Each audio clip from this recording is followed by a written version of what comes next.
Assalamualaikum warahmatullahi wabarakatuh.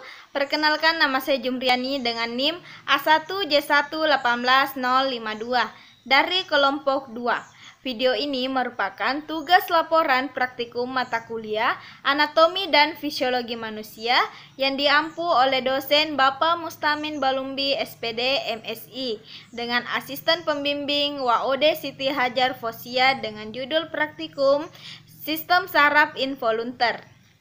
Sistem saraf otonom memegang peran yang amat penting dalam meregulasi organ sebelah dalam. Sistem ini bekerja secara otomatis dan di luar kesadaran. Otomatis memungkinkan tubuh dapat menghadapi lingkungan yang selalu berubah setiap saat.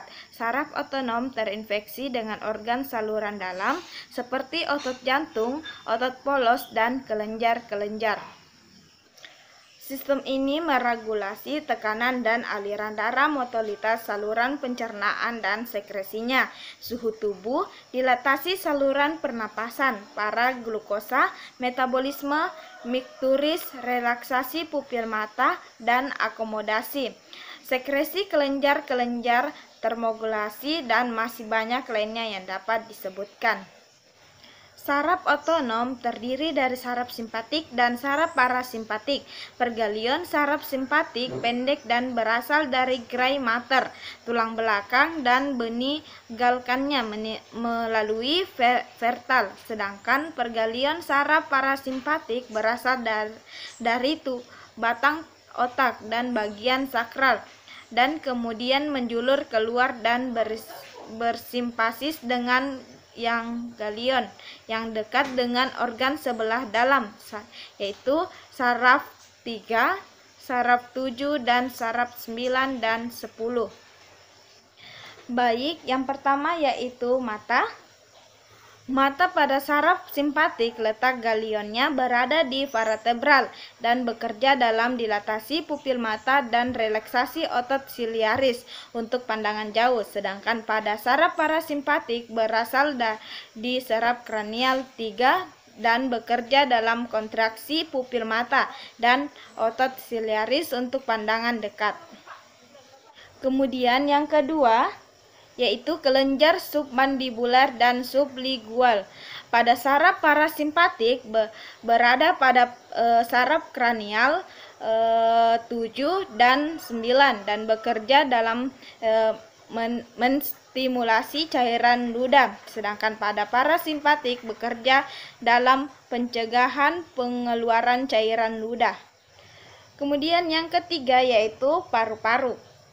Pada saraf parasimpatik berada pada saraf kranial 5 dan bekerja pada kontraksi bronki dan merangsang sekresi, sedangkan pada saraf simpatik berada pada vertebral bekerja pada dilatasi bronki. Kemudian yang keempat yaitu kelenjar keringat atau kulit. Pada saraf simpatik berada pada vertebral bekerja untuk memproduksi kelenjar keringat, sedangkan pada saraf simpatik bekerja dalam menurunkan sekresi keringat. Kemudian yang kelima yaitu jantung. Pada saraf simpatik berada di saraf kranial 5. Cara kerjanya yaitu dengan mengurangi denyut jantung dan kontraksi. Sedangkan pada saraf simpatik berada di vertebral dan cara kerjanya yaitu meningkatkan denyut jantung dan kontraksi. Kemudian yang keenam yaitu hati. Pada saraf simpatik berada di vertebral, cara kerjanya yaitu degradasi glukogen ke glukosa dan trigliserida ke asam lemak. Sedangkan pada saraf parasimpatik, cara kerjanya yaitu dengan menstimulasi pengeluaran empedu. Kemudian yang ketujuh yaitu lambung. Pada saraf simpatik berada di vertebral. Cara kerjanya yaitu menghambat kerja jantung dan pankreas serta menghambat aktivitas pencernaan.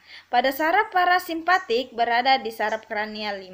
Cara kerjanya yaitu memacu kerja lambung dan sekresi eksokrin dan melepaskan insulin serta menstimulasi aktivitas pencernaan. Kemudian yang ke-8 yaitu usus kecil dan usus besar. Pada saraf simpatik berada di vertebral. Cara kerjanya yaitu memperlambat pencernaan dan menghentikan sekresi kontraksi Speicher. Sedangkan pada saraf parasimpatik berada di saraf kranial 5. Cara kerjanya yaitu memacu kerja lambung dan sekresi eksokrin dan relaksasi Speicher untuk meningkatkan defekasi. Kemudian yang ke-9 yaitu ginjal. Pada saraf simpatik berada di paravertebral dan bekerja dan sekresi epinervin dan neuroneprin. Kemudian yang ke-10 yaitu kantung kemih. Pada saraf simpatik berada di vertebral, bekerja dalam relaksasi kandungan kemih, sedangkan pada saraf parasimpatik berada di saraf sakral, bekerja dalam kontraksi kandungan kemih. Kemudian yang ke-11 yaitu genital. Pada saraf simpatik bekerja dalam menghambat aktivitas genital, sedangkan pada saraf simpatik berada di saraf sakral, bekerja dalam ekresi dan stimulasi alat kelamin. Demikianlah penjelasan saya mengenai sistem saraf involuntar.